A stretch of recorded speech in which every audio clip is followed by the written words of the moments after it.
What's it like? What you mean, prison? No. Armed robbery. It ain't like anything. Shoot, I knew you never robbed a place, you faker. If you thought you knew Bonnie and Clyde, think again. The 1967 crime drama isn't just about two outlaws tearing across Depression-era America. It's a film that shattered conventions, inspired cultural revolutions, and almost included a subplot so shocking it could have rewritten Hollywood history. Yes, there was nearly a bisexual threesome in the film, and that's just the beginning of this fascinating story. In the late 1960s, Hollywood was undergoing a revolution. Young filmmakers were pushing boundaries, and Bonnie and Clyde became a symbol of this new wave. Directed by Arthur Penn, and starring Warren Beatty and Faye Dunaway as the titular outlaws, the film was inspired by the French New Wave, a bold, experimental approach to filmmaking. But the road to bringing this movie to life was far from smooth. The story follows Clyde Barrow and Bonnie Parker, two small-time criminals who become infamous for their daring bank robberies during the Great Depression. Along the way, they pick up dim-witted accomplice C.W. Moss, Clyde's reckless brother Buck, and Buck's high-strung wife Blanche. Their exploits grow more violent as law enforcement closes in, leading to the film's unforgettable climax, a slow-motion, bullet-riddled ambush that shocked audiences and redefined cinematic violence. The story wasn't just a crime drama, it was an exploration of fame, dysfunction, and the disillusionment of a generation. The journey to making Bonnie and Clyde started with screenwriters Robert Benton and David Newman, who had no experience writing movies. They were enthralled by the legend of Bonnie and Clyde, having grown up hearing tales of the outlaws. Benton's father even attended Bonnie Parker's funeral in 1934. Initially, the writers envisioned the film as a tribute to French cinema, even approaching François Truffaut and Jean-Luc Godard to direct. Truffaut passed but made some valuable suggestions, while Godard proposed bizarre changes, like setting the film in Japan, which quickly ended his involvement. Warren Beatty eventually came across the script and fell in love with the project. He initially planned to produce but not star in it, even considering casting his sister Shirley MacLaine as Bonnie. However, when Beatty decided to play Clyde, the filmmakers needed a fresh face for Bonnie. After being turned down by the likes of Jane Fonda, Tuesday Weld, and Natalie Wood, they landed on Faye Dunaway, just barely. Beatty was unconvinced at first, but relented after director Arthur Penn saw her as perfect for the role. The initial drafts of the script contained one of the most daring ideas of the era. Clyde was portrayed as bisexual, with a subplot involving a threesome between Clyde, Bonnie, and C.W. Moss. The writers wanted to explore Clyde's sexual struggles and create a complex dynamic within the gang.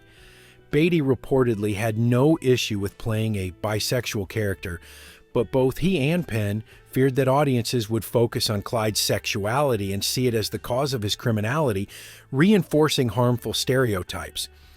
Ultimately, the filmmakers decided to depict Clyde as impotent instead, adding a layer of vulnerability to his character while sidestepping the controversy. Even without the bisexual subplot, the film wasn't an easy sell. Warner Brothers had little faith in the project, with studio head Jack Warner famously describing it as the longest 2 hours and 11 minutes he'd ever endured.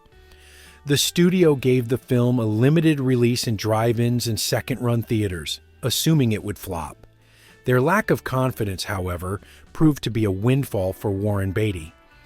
Thinking the movie wouldn't make money, Warner Brothers offered him an unprecedented deal, a $200,000 salary plus 40% of the gross revenue.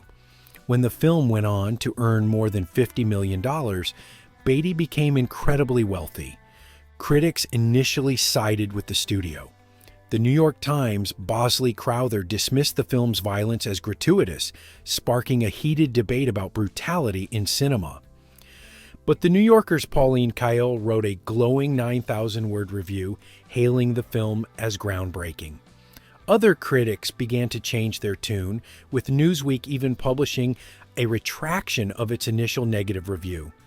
Audiences too started embracing the film, leading Warner Brothers to re-release it nationwide.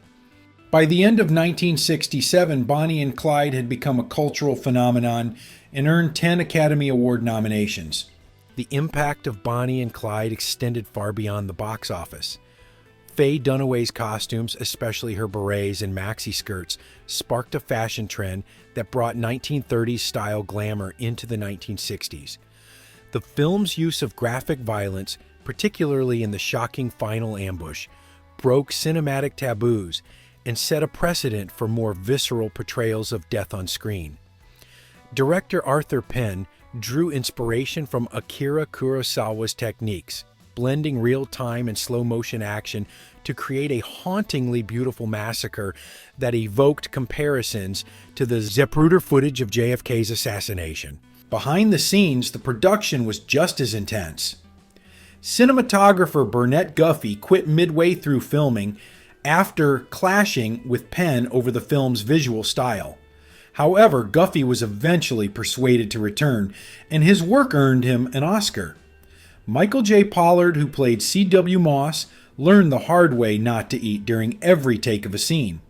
After 12 takes of eating hamburgers, he felt decidedly ill. Gene Hackman, playing Buck Barrow, faced freezing temperatures while filming his character's death in just a vest. Even Warren Beatty wasn't spared. In the climactic ambush scene, a technical glitch caused his fake scalp to malfunction, adding real tension to the moment. Despite these challenges, the film became a watershed moment in Hollywood history. It wasn't just the violence or the bold storytelling that resonated. It was the way Bonnie and Clyde captured the rebellious spirit of the 1960s.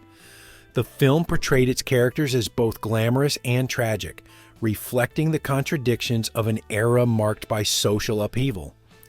Audiences rooted for Bonnie and Clyde not because they were heroes, but because they embodied a desire for freedom and defiance. As for that infamous bisexual subplot, it may not have made it to the big screen, but the mere fact that it was considered speaks volumes about the daring, creative choices that defined Bonnie and Clyde.